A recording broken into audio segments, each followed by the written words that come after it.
Praise the lord. క్రీస్తునందు అత్యంత ప్రేమైనటువంటి దేవుని బిడ్డలారా, మీ అందరికీ మా యొక్క మినిస్ట్రీ పక్షాన మీకు శుభాలు తెలియజేస్తా ఉన్నాను. ప్రతిరోజు మేము అందించేటువంటి ఈ ఆధ్యాత్మిక కార్యక్రమాన్ని ఎవరైతే వింటున్నారో, ఈ మాటలు మీకు ఆశీర్వాదకరంగా ఉన్నట్లయితే, ఈ యొక్క మినిస్ట్రీ ద్వారా అందించబడుతున్నటువంటి ఈ మాటలు మీకు నచ్చినట్లయితే, మీకు దీవెనకరంగా ఆశీర్వాదకరంగా ఉన్నట్లయితే లైక్ చేయండి, షేర్ చేయండి, సబ్స్క్రైబ్ చేసుకోండి. ఈ విషయాలు మీకు నచ్చినట్లయితే మీ స్నేహితులకు కూడా ఈ విషయాలు మీరు తెలియపరచండి. మా మినిస్ట్రీని పరిచయం చేయండి, వారు కూడా మీలాగా దీవించబడతారు. దేవుడు మిమ్మల్ని అందరినీ దీవించినారు. బిడ్లారా, ప్రతి దినము కూడా మేము అందిస్తున్నటువంటి ఈ దిన వాగ్దానం అనేటువంటి కార్యక్రమాన్ని ఎంతోమంది వీక్షిస్తున్నారు, ఆత్మీయంగా బలపరచబడుతూ ఉన్నారు, ఆత్మీయంగా ఎదుగుతూ ఉన్నారు. అట్టి వారందరికీ కూడా మరొకసారి మా యొక్క శుభాలు, వందనాలు తెలియజేస్తా ఉన్నాను. బిడ్లారా, ఈ దినము దేవుడు మీ కొరకు ఏ మాట సిద్ధపరిచి ఉన్నాడో ఆ మాటను మీకు అందించాలని ఆశతో ఎదురు చూస్తూ ఉన్నాను. దేవుని యొక్క శ్రేష్టమైనటువంటి మాట మనం చదువుకొని దైవ ఆశీర్వాదాలు పొందుకుందాం. దేవుని యొక్క మాట మనం చదువుకుందాం రండి. అందరూ కూడా మీ దగ్గర ఒకవేళ దేవుని యొక్క పరిశుద్ధ గ్రంథం ఉన్నట్లయితే చూద్దాం.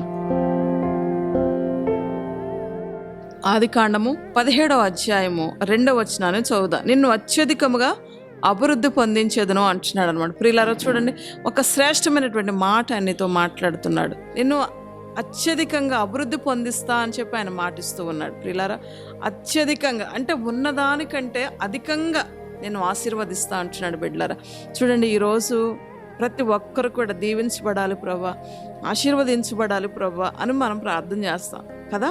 ఒక మనుషుని యొక్క ఆలోచన ఎలా ఉంటుందంటే, ఒక సర్కిల్ లాగా గీసుకొని ఆ సర్కిల్లో ఉంటూ ఇంతవరకే అన్నట్లుగా మనం ఆలోచిస్తాం. ఇది ఉంటే చాలు, ఇంతవరకు ఉంటే చాలు, ఇది చేస్తున్నాను, ఈ ప్రయత్నం చేస్తున్నాను, ఈ చిన్నది వస్తే చాలు, ఈ చిన్న ఉద్యోగం ఉంటే చాలు, ఈ చిన్న బిజినెస్ ఉంటే చాలు, ఈ చిన్న ఫ్లాట్ ఉంటే చాలు, ఈ చిన్న ఇల్లు ఉంటే చాలు, చిన్న సేవ దేవుడు నాకు ఇస్తే చాలు అన్నట్లుగా అదే సింపుల్గా మనం ఆలోచిస్తూ ఉంటాం కదా. కానీ దేవుడు ఏమన్నాడు తెలుసా?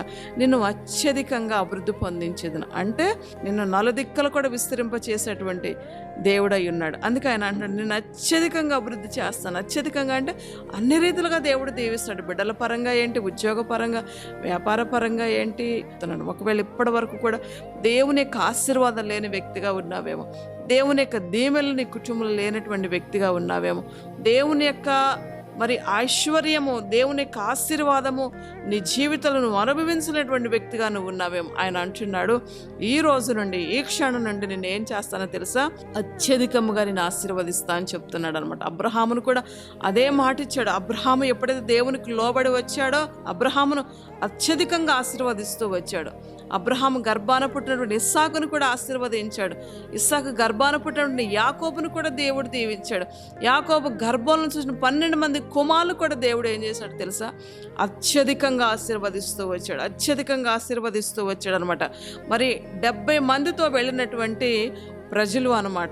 ఐగుప్తులకు 70 మందితో వారు అడుగు పెట్టారు. కానీ కొన్ని లక్షల జనాంగంగా దేవుడు వారిని ఏం చేశాడు తెలుసా? ఆశీర్వదిస్తూ వచ్చాడు. దేవుని బిడ్డలారా, ఇశ్రాయేలు ప్రజలు అంటే 12 మంది. ఆ 12 మంది ద్వారా వచ్చినటువంటి సంతానము కొన్ని లక్షల మంది దేవుడు వారి యొక్క సంతానాన్ని దేవుడు విస్తరింప చేస్తున్నాడు. దేవుని బిడ్డలారా, చూడండి, ఆ యొక్క ఐగుప్తులు అడుగు పెట్టేటప్పుడు 70 మందితో వారు అడుగు పెట్టి ఉన్నారు. కానీ అక్కడ నుండి బయటికి వచ్చేటప్పుడు ఒక సమూహము వలె వచ్చారనమాట. చూడండి దేవుని బిడ్డలారా, దేవుడు ఎంత విస్తరింప చేశాడో చూడండి, ఎంత మల్టిఫై చేశాడో చూడండి. నిన్ను కూడా దేవుడు అలాగే చేస్తాడు. నీ బిడ్డల్లో నిన్ను, నీ వ్యాపారం, నీ ఉద్యోగం, నువ్వేం చేస్తున్నావు, ప్రతిదీ కూడా దేవుడు ఏం చేస్తాడో తెలుసా? ఆశీర్వాదకరంగా దేవుడు చేస్తాడు. ఎలా చేస్తాడో తెలుసా? అత్యధికంగా నేను దేవుడు విస్తరింప చేస్తాడు. అత్యధికంగా దేవుడు నిన్ను ఆశీర్వదిస్తాడని చెప్పి మాటిస్తూ ఉన్నాడు. కనుక దేవుని యొక్క ఆశీర్వాదం నువ్వు స్వతంత్రించుకోవాలి, దేవుని యొక్క దీవెనలను స్వతంత్రించుకోవాలంటే దేవునికి లోబడాలి, దేవుని మాట వినాలి, దేవునికి విధేయుడిగా బ్రతకాలి. దేవుని భయభక్తులు కలిగి మనం ఉన్నప్పుడు ఈ ఆశీర్వాదాలన్నీ కూడా మనం స్వతంత్రించుకోగలుగుతాం. దేవునిలో లేకుండా, దేవుని మాటలు వినకుండా, దేవుని సంధికి రాకుండా, ఇష్టానుసారంగా నీకు నచ్చినట్లుగా బ్రతుకుతూ, నీకు ఇష్టం వచ్చినట్లుగా జీవిస్తూ ఉంటుంటే, నన్ను ఆశీర్వదించు ప్రభు, ఆశీర్వదించు ప్రభు అంటే ఆయన ఆశీర్వదించుడు. నీ లైఫ్ దేవుడు చూస్తాడు, నీ క్యారెక్టర్ దేవుడు చూస్తాడు, దేవునికి నీ ఎంత విధేయుడిగా బ్రతుకుతున్నావో దేవుడు చూస్తాడు, దేవునికి నువ్వెంత ఒబీడియంట్ కలిగి ఉంటున్నావో దేవుడు చూస్తున్నాడు, నువ్వెంత దేవునికి సమీపస్తుడిగా బ్రతుకుతున్నావు అది దేవుడు చూసి దేవుడు నిన్నేం చేస్తాడు తెలుసా? అంచెలంచెలుగా ఆశీర్వదిస్తూ ఉంటాడు బిడ్డలారా. కనుక ఈరోజు నీ జీవితాన్ని ఆయన ఆశీర్వదించాలని ఇష్టపడుతూ ఉన్నాడు. నీ కుటుంబాన్ని, నీ బిడ్డలను అన్ని కోణాల్లో ఆయన బ్లెస్ చేయాలని ఇష్టపడుతూ ఉన్నాడు. అలాగ మనం ఆశీర్వదించబడాలంటే దేవుని ఎద్దుకు వచ్చి భయభక్తులు కలిగి విధేయులుగా మనం బ్రతికినప్పుడు ఈ మాటలు మనం స్వతంత్రించుకోగలుగుతాం బిడ్డలారా. కనుక ఈ మాటలు విన్న మీ అందరికీ కూడా మరొక్కసారి శుభాలు తెలియజేస్తూ నా మాటలు ముగిస్తూ ఉన్నాను. ప్రార్థన చేసుకుందాం.